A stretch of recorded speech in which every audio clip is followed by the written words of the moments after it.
ప్రభునందు పరిశుద్ధులారా, దేవుని బిడ్డలారా, ఈ యొక్క ఉదయకాలం ప్రభు మనకు అనుగ్రహించిన ఈ ప్రత్యేక సభల యొక్క కొనసాగింపులో మూడవ దినం మొదటి సెషన్కి మనం చేరవచ్చి ఉన్నాం. వాక్య ధ్యానం నిమిత్తమై అపోస్తలుడైన పౌలు తెస్సలోనికే సంఘానికి రాసినటువంటి మొదటి పత్రిక 4వ అధ్యాయం వచనం 16 నుంచి 18 వరకు మనం చదువుకుందాం. ఆర్భాటముతోనూ ప్రధాన దూత శబ్దముతోనూ దేవుని బోరుతోనూ పరలోకం నుండి ప్రభు దిగివచ్చును. ప్రభు నందుండి మృదులైన వారు మొదట లేతురు. ఆ మీదట సజీవులమై నిలిచిండు మనము వారితో కూడా ఏకంగా ప్రభును ఎదుర్కొంటకు ఆకాశ మండలమునకు మేఘముల మీద కొనిపోబడుదుము. కాగా మనం సదాకాలము ప్రభువుతో కూడా ఉందము. కాబట్టి మీరు ఈ మాటల చేత ఒకరినొకడు ఆదరించుకొనుడి. పరిశుద్ధాత్మక సహాయం కొరకై ప్రార్థన చేసి ఆత్మ నడిపుతో వాక్యాన్ని ధ్యానం చేద్దాం. సజీవుడు అయిన మా దేవా, సకల యుగంలో రాజు అయినటువంటి మా ప్రభువా, కృపాసత్య సంపూర్ణుడా, దయగలవాడా, అద్వితీయ దేవా, ఘనమైన మీ నామమునకు స్తోత్రం చెల్లిస్తా ఉన్నా. మీ దాసుడు పాడినట్లు ప్రభువా, వేల్పులో నీ వంటి వారు ఎవరున్నారు తండ్రి. పరిశుద్ధతను బట్టి నీ మహనీయుడవు, స్తుతికీర్తన బట్టి పూజనీయుడవు, అద్భుతములు చేయవాడవు నాయన. మీకు సాటి అయిన వాడు, మీకు సమమైన వాడు ఎవరు లేరన్న విషయాన్ని స్మరించి, సాటి లేని మేటి దేవా, అద్వితీయ మా ప్రభువా, అసమానుడా, మహాపరిశుద్ధుడా, సర్వశక్తిమంతుడా, సర్వజ్ఞాని, సర్వాంతర్యామి, మీకు స్తోత్రం చెల్లిస్తా ఉన్నా. నీవు సర్వాధికారి అయిన దేవుడు అయ్యండి, నిరంతరము స్తోత్రారుడై ఉన్నావు తండ్రి. మీకు వందనాలు. స్థానిక సంఘం 8లో మీరు స్థాపించినటువంటి బ్రదర్ అసెంబ్లీలో ఈ సంవత్సరం కూడా ఈ రీతిగా మీ యొక్క కృపాకార్యం జరిగిస్తున్నారు. మీకు స్తోత్రములు. సంఘంలోని మంద ఆత్మీయంగా బలాభివృద్ధి పొందలాగున, ఇంకా సంఘాల నుండి పిలువబడిన వారు వాక్యాన్ని నేర్చుకునేలాగున వరంగల్ దైవజనులను మీరు ఆహ్వానించి పిలిచి బలపరిచి లేఖన సత్యాలు బోధించే చక్కని 3 రోజుల కోడికలు మీరు అనుగ్రహించారు. మీకు స్తోత్రములు. గడిచిన 2 రోజుల్లో మీరు జరిగించినటువంటి మీ యొక్క ఆత్మకార్యానికే స్తోత్రములు. అనేకులు ఆశీర్వాదకరముగా ప్రవహించిన వర్తమానాలు వ్యక్తులుగా, కుటుంబాలుగా, సంఘాలుగా ప్రతి వారికి ఆశీర్వాదకరంగా ఉండేలాగా సహాయం దయచి నేడు కూడా మీ వైపు చూస్తూ ఉన్నాం ప్రభు. మీ మాటలు తేటగా ప్రకటించడానికి మీ దాసులు మీరు బలపరచండి. నిలుబడి దీనుడు వట్టివాడే తండ్రి, మీ ఆత్మలో బలపరచండి. మీరు తెలియజేసే సంగతులు వచించడానికి మీ బోరుగా నన్ను వాడుకొనమని సహాయం దయచేయము. అనేకులకు ఆత్మీయ క్షేమాభివృద్ధి కలుగు చేయలాగా సంఘాలకు ప్రభా తండ్రి నాయన ఉద్యమం, రక్షణ లేని వారికి రక్షణ, రక్షణ పడిన వారు ఆత్మీయ స్థిరులై మీ సాక్షులో జీవించలాగిన అన్ని విధాల సరిపడి వాక్యాన్ని ప్రకటించడానికి దాసును బలపరచు. మీరు మనసు స్తోత్రం చెల్లిస్తూ త్వరలో రాజుకు రాజుగా ప్రభులు ప్రభు రానయ్యున్న అతి శీఘ్రముగా రానైన మా రక్షకుడైన క్రీస్తు ప్రభావం గల నామన స్తుతులు చెల్లించి ప్రార్థన చేస్తున్నాం తండ్రి. ఆమేన్. మనం చదువుకున్న వాక్య భాగం అపోస్తలుడైన పౌలు తెస్సలోనికే సంఘానికి రాసినటువంటి పత్రికలో 4వ అధ్యాయంలో వచనం 16 నుంచి 18 వరకు ఉన్నటువంటి 3 వచన భాగాలు మనం చదువుకున్నాం. అపోస్తలుడైన పౌలు యొక్క జీవితంలో తాను రాసినటువంటి పత్రికలలో మొదటి పత్రికగా ఈ యొక్క తెస్సలోనిక పత్రికను మనం జ్ఞాపకం చేసుకుంటాం. తాను రాసినటువంటి పత్రికలలో ఇది మొదటి పత్రిక. మొదటి పత్రిక అయినా కానీ ఈ పత్రిక రాసే నాటికి అపోస్తలుడైన పౌలు కొరింథీలో ఉన్నాడు. అప్పటికి ఆయన రక్షణ పొంది 20 సంవత్సరాల ఆత్మీయ ప్రయాణంలో ప్రభు సంగతులు నేర్పిస్తూ ఉండగా, సంఘ సత్యాలు, పరలోక మర్మాలు అపోస్తలుడైన పౌలుకు బయలుపరుస్తూ ఉండగా, అపోస్తలుడైన పౌలు యొక్క తెస్సలోనికీయులకు యొక్క పత్రిక రాయడం జరిగింది. ఈ పత్రిక రాయటంలో ప్రాముఖ్యమైనటువంటి ఉద్దేశం ఏమిటంటే, నాడు తెస్సలోనిక సంఘంలో ఉన్న విశ్వాసులకు ఆదరణ కలిగించలాగున, ఆత్మీయ అభివృద్ధి, క్షేమం కలిగించలాగున శ్రేష్టమైనటువంటి అనేక అంశాలను ఈ యొక్క పత్రికలో రాయడం జరిగింది.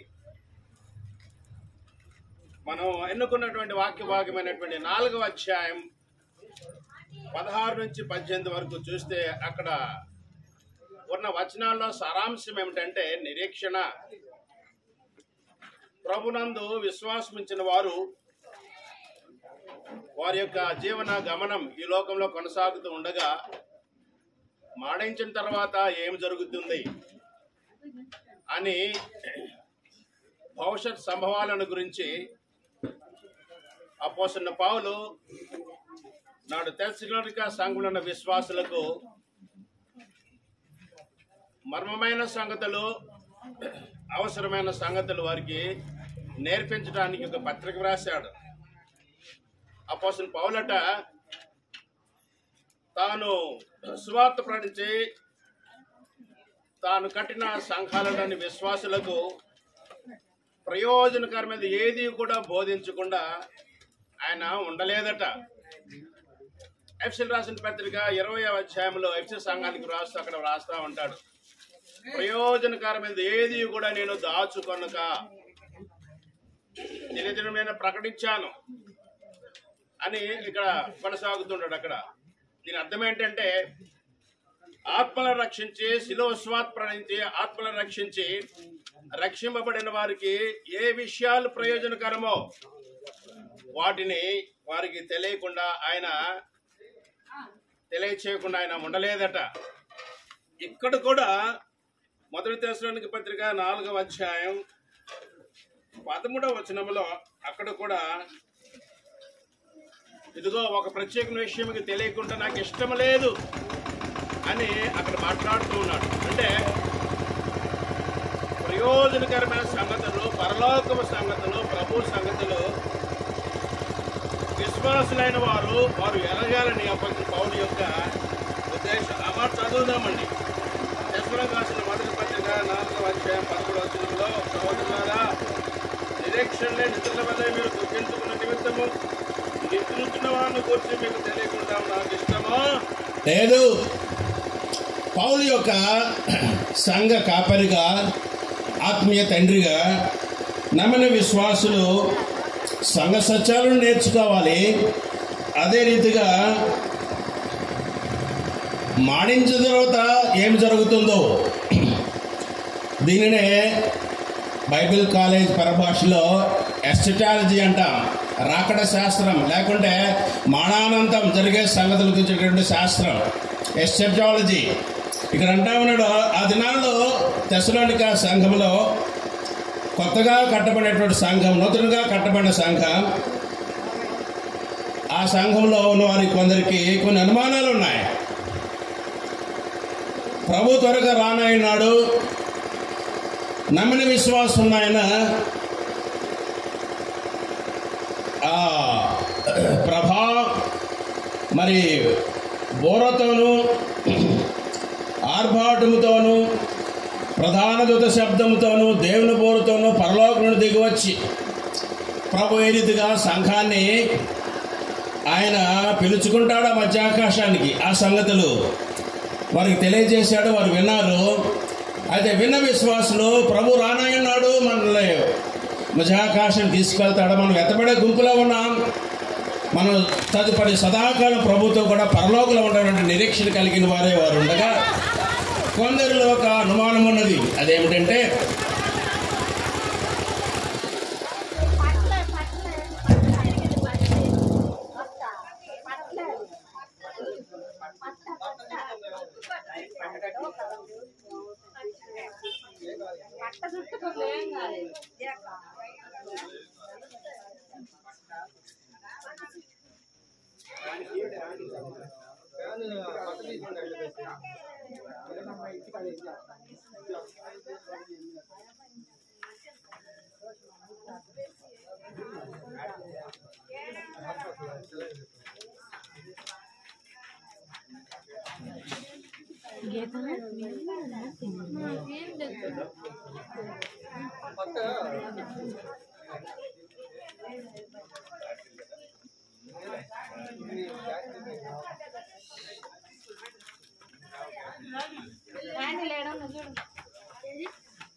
నాడు జీవించి ఉన్నటువంటి దశలోనిగా సంఘస్థులలో అపోస్తలుడైన పౌలు చక్కని భవిష్యత్తు గురించినటువంటి సంగతులు వారికి బోధించి ప్రభు వస్తాడు, ప్రభు వచ్చినప్పుడు మనం అందరము ప్రభు దగ్గరికి వెళ్ళిపోతాం. మధ్యాకాశం ప్రభు వస్తాడు, సంఘం ఎత్తబడుతుంది, తదుపరి సంఘం ప్రభుతో పాటు సదాకాలం ప్రభుతో మనం గడుపుతామనే ఆ నిరీక్షణ వారికి గురించి వారికి బోధిస్తే కొందరికి హృదయాల్లో ఒక అనుమానం వచ్చింది. అదేమిటంటే మరి సువార్త మరి విని కూడా ఎందుకంటే ముందుగా మాడించిన వారి సంగతి ఏమిటి అని, మనకంటే ముందుగా మాడించిన వారు ఉన్నారు కదా, వారి సంగతి ఏమిటి అని, వారికి ఏం జరుగుతుందని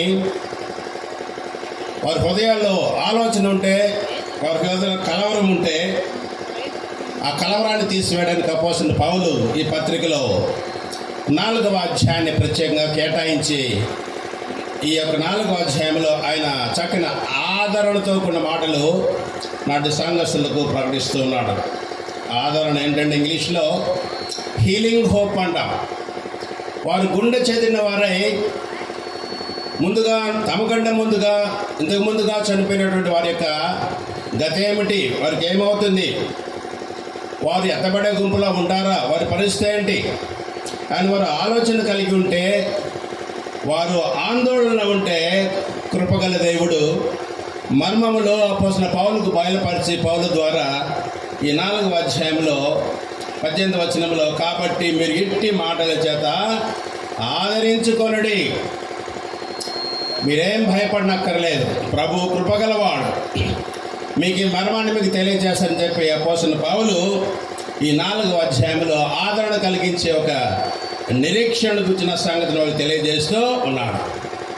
అయితే ఈ యొక్క 5 అధ్యాయాలు కూడా తెస్సలోనిక సంఘంలో 5 అధ్యాయాలు కూడా 5 సందర్భాలలో ప్రభు వచ్చినప్పుడు, రెండవ రాకల్లో సంఘం కొరకు ఆయన వచ్చినప్పుడు, సంఘము ఎత్తబడినప్పుడు మరి విశ్వాసులు కలిగి ఉండే ఆ నిరీక్షణ ఏంటో, ఆ నిరీక్షణను 5 అధ్యాయాల్లో 5 నిరీక్షణ గురించిన సంగతులు తెలియజేశారు. క్లుప్తంగా వాటిని చూసి మనం నేరుగా 4వ అధ్యాయంలో మనం ఎన్నుకున్నటువంటి మూల వాక్యానికి మనం వెళ్ళిపోదాం. మొదటి అధ్యాయంలో ఏమంటాడంటే నాటి తెస్సలోనిక సంఘస్థులు ప్రభువుని విశ్వాసం ఇచ్చిన వారు, అంతకుముందు ప్రభు నమ్మకం ముందు వారు విగ్రహారాధికులు, జీవములైనటువంటి ప్రకృతి సంబంధమైనటువంటి పదార్థాలకు కదా వస్తువులకు వారు ఆరాధన చేసేవారు. రాయికి రప్పకు మొక్కేవా.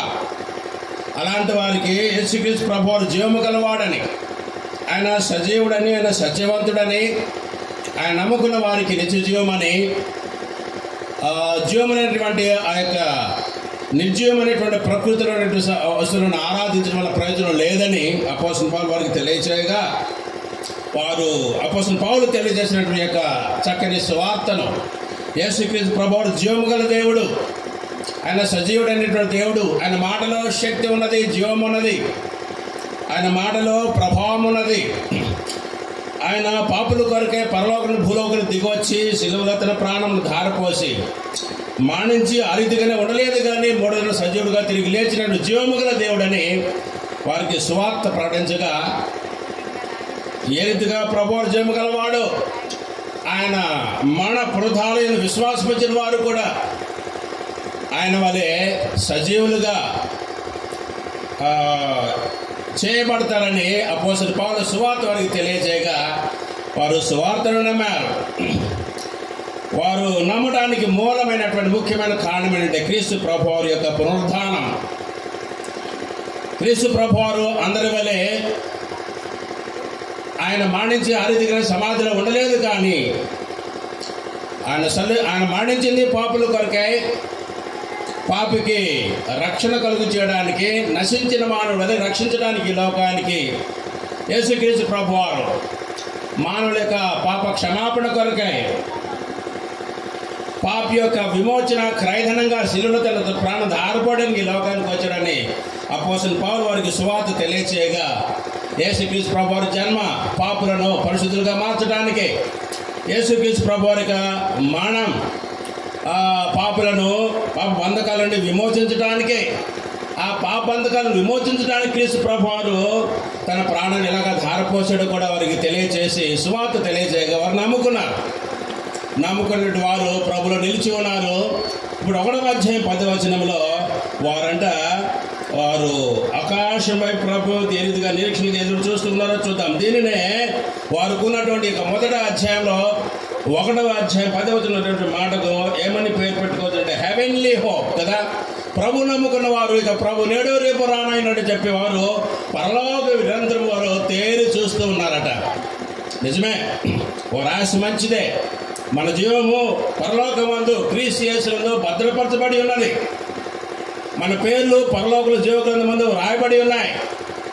మనకు జీవమైన ప్రభు పరలోకమందు ఉన్నాడు, ఆయన త్వరగా రానాయన్నాడు అని ఈ సంగతులు మనం ఎరుగుదాము. అదే రీతిగా ఆనాడు తెస్సలోనిక సంఘస్థులు కూడా ఎరిగిన వారే వారు ఆకాశం వైపు ప్రభు రానయ్యనాడని వారు ఆశతో ఎదురు చూస్తూ ఉండగా, ఇలాంటి నిరీక్షణ వారు కలిగిన నిరీక్షణ ఏమంటామంటే ఇది పరలోక సంబంధమైన ప్రభువుల గురించిన, ప్రభువులు రాకడ గురించినటువంటి నిరీక్షణ.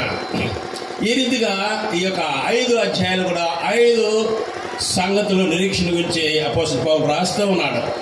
2వ అధ్యాయం రాస్తున్నాడు కదా. 2వ అధ్యాయము 19వ వచనములో అక్కడ రాస్తాడు కదా ఇంకొక నిరీక్షణ. అదేమిటంటే మన ప్రభు రానయ్యన్నాడు.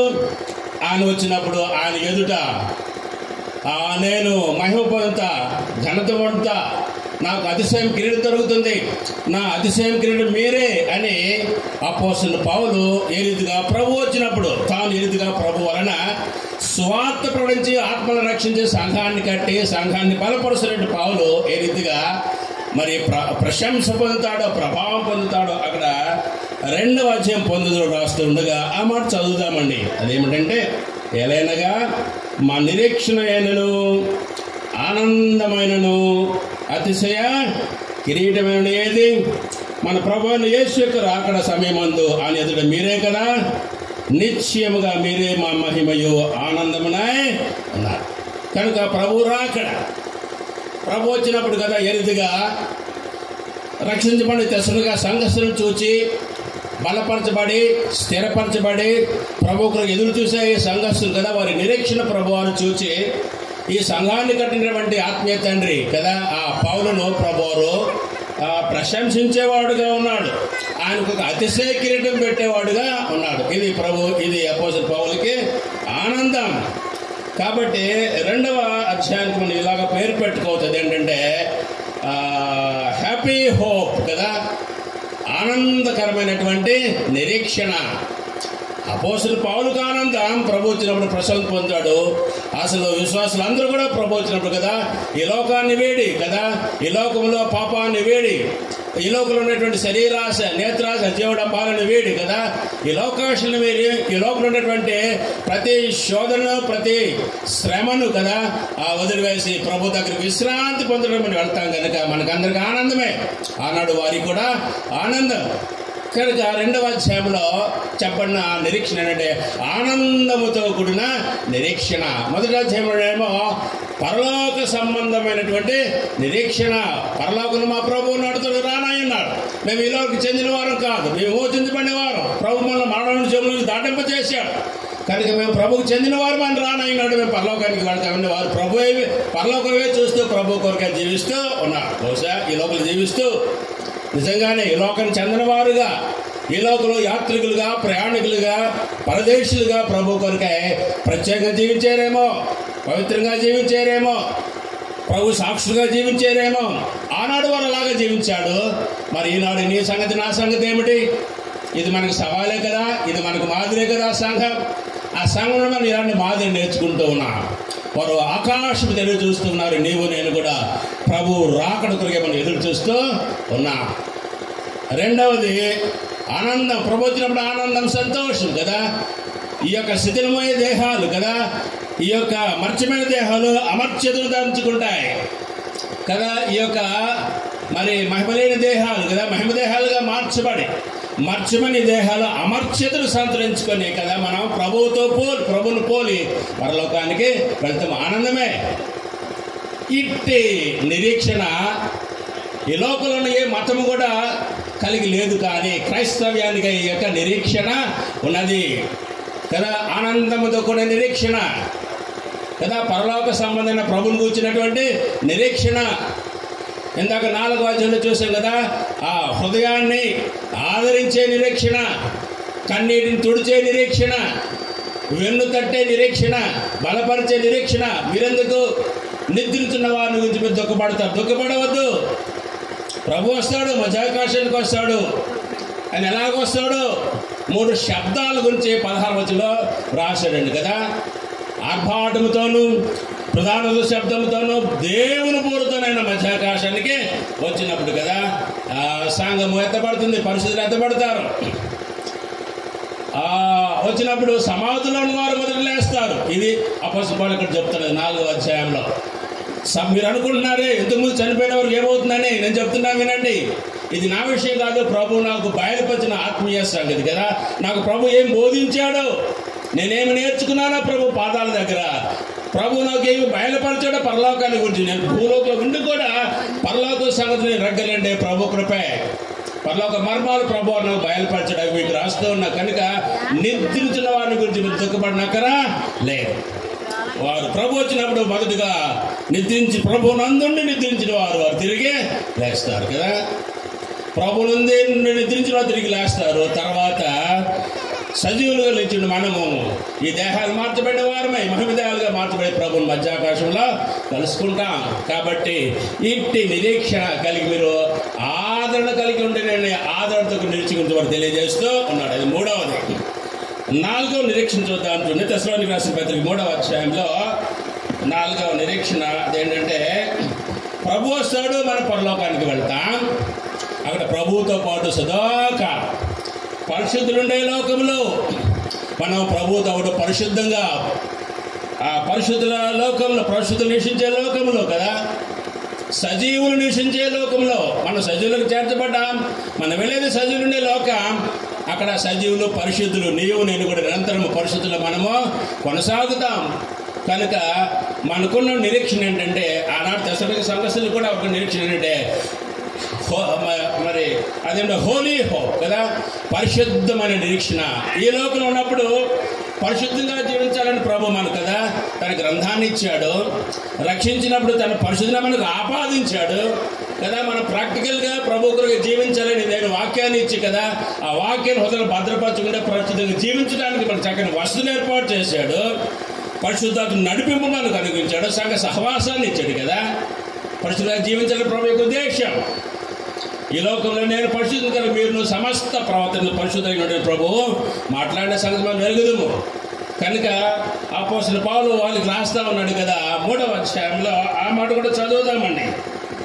3వ అధ్యాయం 12వ వచనంలో రాస్తూ ఉన్నాడు కదా, మరియు మన ప్రభువుని యేసు తన పరిశుద్ధులకు కూడా వచ్చినప్పుడు మన తండ్రి దేవుని ఎదుట మీ హృదయంలో పరిశుద్ధత విషయమే అనింద్యముగా ఆయన స్థిరపరచుటకై. సరే, ప్రభు వస్తాడు, మనం మార్పు పొందాం ప్రభుతో పాటు కదా. మహిమదేహాలు కలిగి మనమందరము ఆ పరిస్థితులు ఉండే లోకంలో పరిస్థితుల్లో మనం స్థిరంగా మనం కొనసాగిపోతాం. కనుక ఇట్టి నిరీక్షణ కదా, పరిశుద్ధులుగా జీవిస్తాం. పరిశుద్ధ నిజమైనటువంటి నిర్వచనం కదా, నిజమైన ఆ పరిశుద్ధ జీవితం యొక్క దాన్ని ఆస్వాదించే ఆ యొక్క ఘడియలు అక్కడ మనం చూస్తాం. ఈ భూలోకులు చూడడం కానీ, ఈ భూలోక శరీరంలో ఉన్నాం కాబట్టి కొన్ని సమయాలలో అపరిశుద్ధంగా తప్పుడు వేసే అవకాశం ఉన్నది. కానీ అయినా ప్రభు నమ్మదగిన వాడు కదా, ఆయన సన్నిధిలో పాపాలు ఒప్పుకున్నప్పుడు నమ్మదగిన వాడు, నీతిమంతుడు కనుక మన సమస్త దుర్నీతులు కనుక ఆయన మన పరిశుద్ధులుగా చేయను. కనుక ఈ యొక్క ఉదయకాలం మనకు జ్ఞాపకం చేసుకుంటా ఉన్న ప్రతి అధ్యాయంలో కూడా శ్రేష్టమైనటువంటి ఇక నిరీక్షణ ఒక కోణాన్ని చూపిస్తుంది కదా. ఒక నిరీక్షణకు ఉన్నటువంటి కోణాలు చూపిస్తాం. మొదటి అధ్యాయంలో కోణం ఏంటంటే పరిశుద్ధ మరి పరలోక సంబంధమైన నిరీక్షణ. 2వ అధ్యాయంలో సంతోషకరమైన నిరీక్షణ. 3వ అధ్యాయంలో పరిశుద్ధమైన నిరీక్షణ. 4వ అధ్యాయంలో ఆదరించే నిరీక్షణ. ఆదరించుకునే మాటల చేత మీరు అధైర్యపడదని తెలియజేస్తూ ఉన్నాడు. 5వ అధ్యాయంలో మంచి మాట తెలియజేస్తూ ఉన్నాడు. ఇదేంటంటే 5వ అధ్యాయంలో 11వ వచనం చూద్దాం చూడండి. కాబట్టి మీరు ఇప్పుడు చేర్చున్నట్టుగా ఒకరినొకడు ఆదరించి ఒకరికొకడు క్షేమాభివృద్ధి కలుగు చేసుకున్నాడు. ప్రభుతో రానయ్యన్నాడు. ఏ వేళ ప్రభు వస్తాడో మనకి తెలియదు. 2వ వచనం ఉంది కదా, రాత్రి వేళ దొంగ ఎలాగూ వచ్చును అలాగే ప్రభు దినము వచ్చును. దొంగ వచ్చినప్పుడు కదా ఇంట్లో ఖరీదైన వాటిని, అమూల్యమైన వాటిని, విలువైన వాటిని తీసుకెళ్ళడానికి ప్రయత్నిస్తాడు కదా. అదేవిధంగా యేసుక్రీస్తు ప్రభువు ఈ లోకానికి వచ్చినప్పుడు తన రక్తంలో కడుపునటువంటి విశ్వాసులు కదా, తన అమూల్య రక్తంలో కడుపున విశ్వాసం తీసుకెళ్ళడానికి ఈ లోకానికి ప్రభువు దొంగ వలె. ఈ పదప్రయోగాన్ని మనం విన్నప్పుడు ఒక్కోసారి మనకి ఏంటి పదప్రయోగం అనుకుంటాం, కానీ నిజమే అపోస్తలుడు పౌలు ఆచితూచి మాట రాశాడు కదా. దొంగ వచ్చినప్పుడు కదా విలువ లేనివి తీసుకువెళ్ళాడు కదా, విలువ కలవాటే తీసుకువెళ్తాడు. అదే విధంగా ప్రభువారు కూడా ఆయన లోకానికి ఎవరికి తెలియకుండా కదా మొదటి రాకడా, ఆయన మొదటి రాకడలో మొదటి అంకం కదా, ఆయన సంఘం కొరకు ఆయన ఎలాగొస్తుంది, ఆయన మర్మంగా వస్తాడు. ఈ యొక్క 5వ అధ్యాయంలో చెప్పబడిన మాట ఏమిటంటే, ఏ నిరీక్షణ మనం కలిగిన నిరీక్షణ, అది ఒకరికొకరు క్షేమాభివృద్ధి కలుగు చేసుకునే నిరీక్షణ.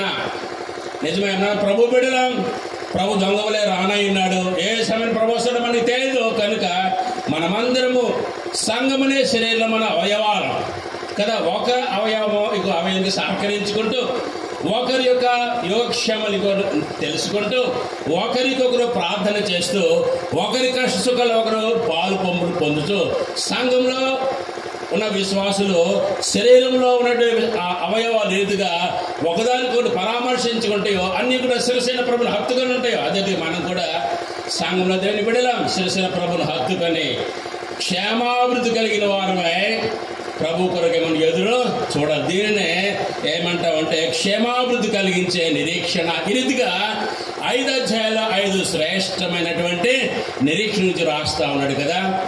ఈ మధ్యాహ్నపు వేళ జ్ఞాపకం చేసుకుందాం. మనం ఎన్నుకుందాం 4వ అధ్యాయమే, అక్కడ ఆదరణ కలిగించే మాటలు ఉన్నాయి. నిద్రించిన వారి గురించి మీరు దుఃఖపడవద్దు, ప్రభు వస్తాడు మధ్యాకాశం. అది ఏ వేళ వస్తాడో మనకి తెలియదు, రావడం మాత్రం ఖాయం కదా. ఆయన వస్తాడు, వచ్చినప్పుడు సమాధులు ఉన్నవారు వారు తిరిగి లేస్తారు కదా, తిరిగి లేస్తారు. అదే రీతిగా అప్పటికి సజీవులుగా ఉన్నవారు మహిమదేహాలు మార్చబడిన వారే వారు ప్రభువుని ఎదుర్కొంటారు. అందరూ ప్రభుతో పాటు సదాకాలం ప్రభుతో పరలోకమందు జీవిస్తారు. ఈ రీతిగా అపోస్తలుడు పౌలు 4వ అధ్యాయంలో ఆ సంగతి వారిలో ఉన్నట్టు వేదన దుఃఖం తీసివేయడానికి ఆ మాట తెలియజేస్తూ ఉండగా వాటితో 4వ అధ్యాయంలో ఉన్నటువంటి ఆ యొక్క ఆదరణతో నిరీక్షణ, దాంతో పాటుగా వేరే అధ్యాయంలో ఉన్నటువంటి నిరీక్షణ కోణాలు ఏంటో మనం జ్ఞాపకము చేసుకున్నాం. అయితే ఈ యొక్క అధ్యాయాన్ని మరికొన్ని విషయాలు జ్ఞాపకం అవి ఏంటంటే, విశ్వాసికి నిరీక్షణ కలగడానికి కదా ప్రభు వస్తాడు అనే నిరీక్షణ కలగడానికి ప్రాముఖ్యమైనటువంటి అంశం ఏంటి? తప్పగా ప్రభు వస్తాడు విశ్వాసం ఉంచడానికి కదా. మనకు ఆధారం ఏంటి కదా? ఆ మాట చూద్దాం. చూడండి 4వ అధ్యాయంలో అపోస్తలుడు పౌలు రాస్తా ఉన్నాడు కదా. 14 యేసు మృతి పొంది తిరిగి లేచిన ఎడల, మనము నమ్మిన ఎడల అదే ప్రకారము యేసు నిద్రించిన వారిని దేవుడు అంతా కూడా వెంట పట్టుకునే వచ్చిన. మొదటి భాగం చూస్తే యేసు మృతి పొంది తిరిగి లేచిన మనం నమ్మిన ఎడల, మన నిరీక్షణకు మన విశ్వాసానికి ఆధారం ఏంటంటే పిల్లరా వినాలి జాగ్రత్తగా. 14 వచనంలో యేసుక్రీస్తు ప్రభువారు ఆయన సజీవుడిగా తిరిగి లేవడం, ఆయన శరీరధారికి భూలోకానికి వచ్చాడు. నీవలేనవలే రక్త మాంసాల పాలువాడే ఆయన జీవించాడు. పాపం లేకుండా పాపం అంటకుండా జీవించాడు. నివలేనవలే ఆయన మానవ మాత్రమే మరణించాడు, కానీ ఆయన దేవుని కుమారుడుగా తిరిగి లేచాడు కదా. ఆయన తిరిగి లేచడం ద్వారా ఆయన దేవుని కుమారుడిని ఆయన నామం సార్థకం చేసుకున్నాడు. ఆయన తిరిగి లేచడం ద్వారా ఆయన నిజదేవుడు యేసుక్రీస్తు ప్రభువారు ఆయన తనను తానుగా రుజువు చేసుకున్నాడు. యేసుక్రీస్తు ప్రభువారు నిజదేవుడు అనడానికి ఇది ఒకనొక కారణం అండి. అనేక కారణాలు ఉన్నాయి. వాటిలో ఇదొకటి అదేమిటంటే యేసుక్రీస్తు ప్రభు మరణించినాక నేను తిరిగి లేచాడు కదా. తిరిగి లేచడం ద్వారా తాను దేవుని కుమారుడిని రుజువు చేసుకున్నాడు. నీకు నాకు కూడా ఆయన విశ్వాసం ఉంచడానికి, నిజమే యేసయ్య నిజ రక్షకుడు, నిజమైన దేవుడు, ఆయన విశ్వాసం ఉంచిన వారు కదా. ఆయన నిత్యజీవాన్ని ఇచ్చేవాడుగా ఉన్నాడు. ఆయన ఎదుగు తిరిగి లేచాడు. మృతులను ప్రతిఫలంగా తిరిగి లేచాడు. ఆయన విశ్వాసం ఉంచిన వారు కూడా ఆయన తిరిగి లేపేవాడుగా ఉన్నాడు అన్న సంగతిని మనము అర్థం చేసుకుంటూ ఉన్నాం. ఈ యొక్క మధ్యాహ్న వేళ యేసుక్రీస్తు ప్రభువు తిరిగి లేచడం వలన, ఆయన పునరుద్ధానం వలన మనకు కలిగిన మేళ్ళేంటో కదా ఒక 4 చూసి మనం ముగించుకున్నాం ఉదయకాలం కదా. గ్రంథంలో ఈ యొక్క యేసుక్రీస్తు ప్రభువు యొక్క పునరుద్ధానాన్ని గురించి ప్రవచనాలు ఉన్నాయి. అదే రీతిగా యేసుక్రీస్తు ప్రభువు మృతులను తిరిగి లేచినటువంటి ఆ యొక్క మరి ఆనవాళ్ళు ఉన్నాయి. తిరిగి లేచినటువంటి ఆయన పునరుద్ధాన సంగతిని రుజువుపరిచే రుజువులు కూడా ఉన్నాయి. అయితే ఆయన తిరిగి లేచడం ద్వారా కలిగిన మేళ్ళేంటో కూడా ఉన్నాయి. ఈ 3 కోణాలు కూడా ఆలోచించడం చాలా ఆవశ్యకమే. కానీ మన చివరి మాట ఆలోచిద్దాం. ఆయన తిరిగి లేచడం ద్వారా మనకి ఏం మేలు కలిగింది? ఒక 4-5 సంగతి నేను ముగిస్తాను. చూడండి, మొదటిది ఏంటంటే, మొదటి సంగతి ఇప్పుడే మనం జ్ఞాపకం చేసుకున్నాం. మొదటి తెస్సలోనిక 4:14 ఇప్పుడేమన్నా చదువుకున్నాం కదా. ప్రభువు తిరిగి లేచడం వలన మనకు విశ్వాసం పుట్టింది. ప్రభువుని మనము నమ్మికుంచడానికి, ఆయన నిజదేవుడని ఆయన దీక్షించడానికి మనకు ఆధారం అదే ఆయన తిరిగి లేచుట కదా. ఆ మాట మరొకసారి చదువుకుందామండి. మొదటి తెస్సలోనిక 4:14 ఆ మాట మరొకసారి చూద్దాం. చూడండి ఏమని రాశాడు అక్కడ 4:14 యేసు మృతులను తిరిగి లేచిన మనము నమ్మిన ఎడల. ఇదిగా నమ్మిన వారికి నిజమే నమ్మటం వలన, వినడం వల్ల విశ్వాసం కదా. విశ్వాసం ద్వారా నీకు నాకు పాప క్షమాపణ. క్రీస్తు ప్రభువారిని ఇక్కడ చేయని వారు అనేకులు కదా. క్రీస్తు ప్రభుని విశ్వాసం ఇచ్చిన వారే. ఆయన నా కొరకే మరణించాడు, సమాజం తిరిగి లేచాడు నా కొరకని మనం విశ్వసించాం. ప్రభుని మనం గొప్ప రక్షణ పొందాం. ఆ విశ్వాసమే మనకు నిరీక్షణ కలుగు చేస్తున్నది. నిరీక్షణ ఈ భూలోకం చెందిన వారం కాదు, మన పరలోకానికి చెందిన వారం. అంతలో రానై ఉన్నాడు, మనం ఆయన తీసుకుని పోనై ఉన్నాడు. సరే, పునరుద్ధానుడు మరి ఫలాల్లో మొదటి ఫలం ఏంటంటే, ప్రభు తిరిగి లేచడం ద్వారా మనకు కలిగిన మేలులో మొదటి మేలు ఏంటంటే మనకు విశ్వాసం ఆధారం కలిగింది. ఆ విశ్వాసం మనకు నిరీక్షణ కలుగు చేస్తుంది కదా. రెండవ సంగతి చూద్దాం. 4 ముగిస్తాను. రెండవ సంగతి చూద్దాం. ఆయన తిరిగి లేచడం ద్వారా మరి మనం ఎదుగు నీతిమంతులుగా తీర్చబడ్డామో చూద్దాం. మనకు అనీతిమంతుల తల్లి గర్భాన్ని పుట్టిన ప్రతివాడు పాపియే, అనీతిమంతుడే.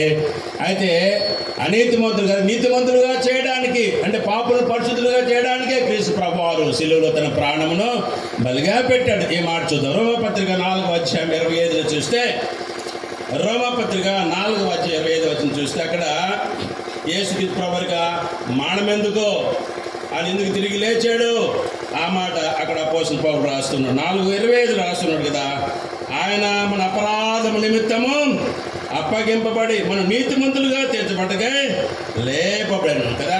తన నీతిని మనకు అనుగ్రహించడానికి ఆ జీవాధిపతి కదా, ఆ ప్రభువారు నిన్ను నన్ను కదా నీతిమంతులుగా చేయడానికి, నిన్ను పరిశుద్ధులుగా చేయడానికి మన కొరికే మరణించాడు.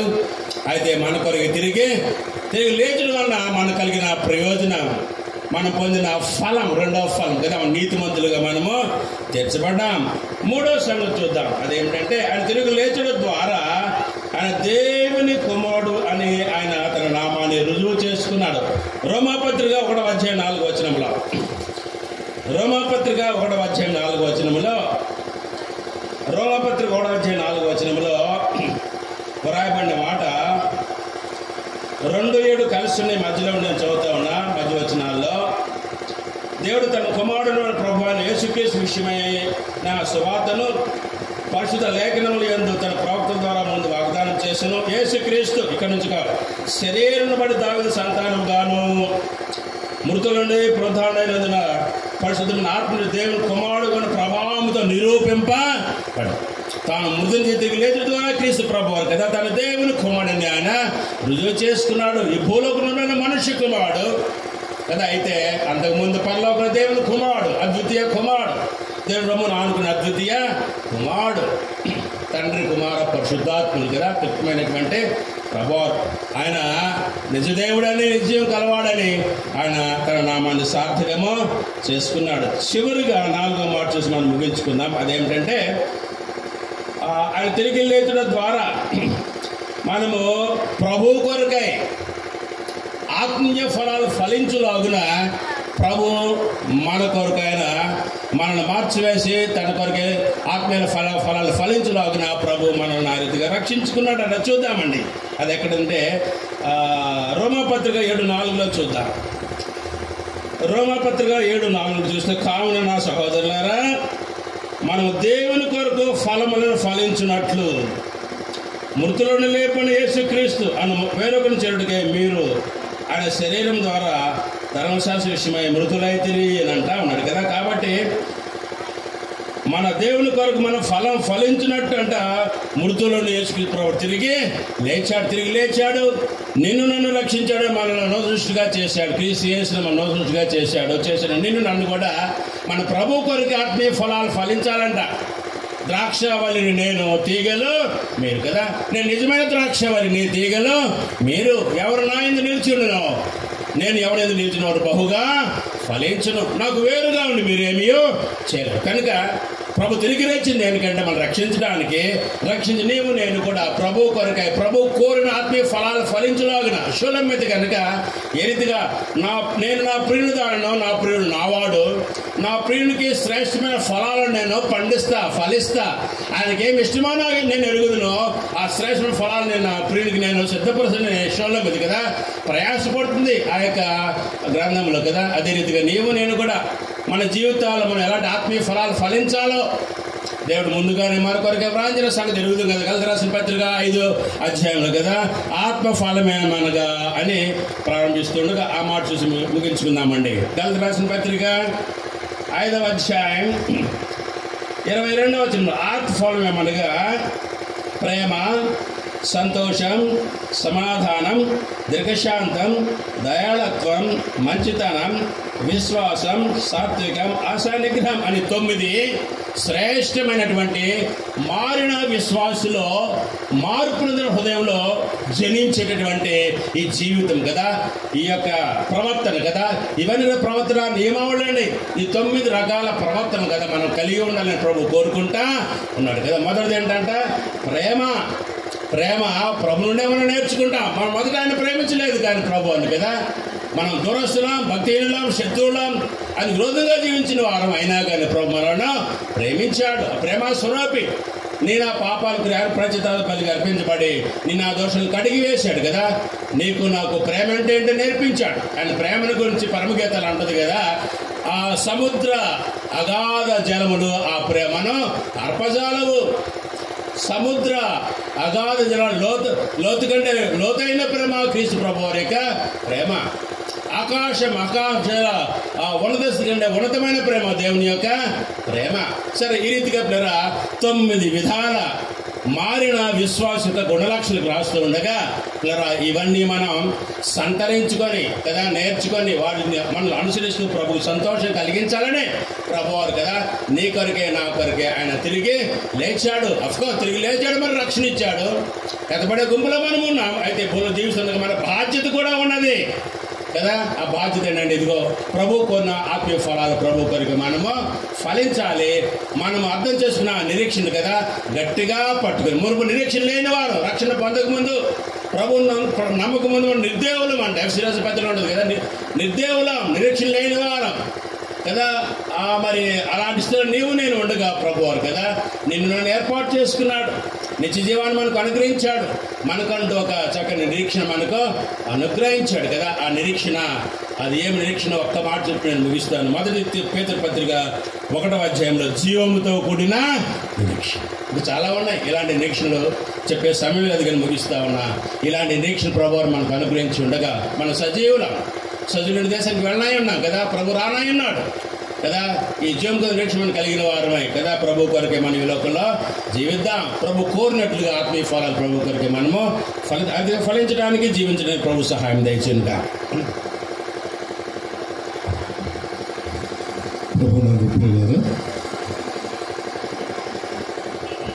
క్రైస్తవ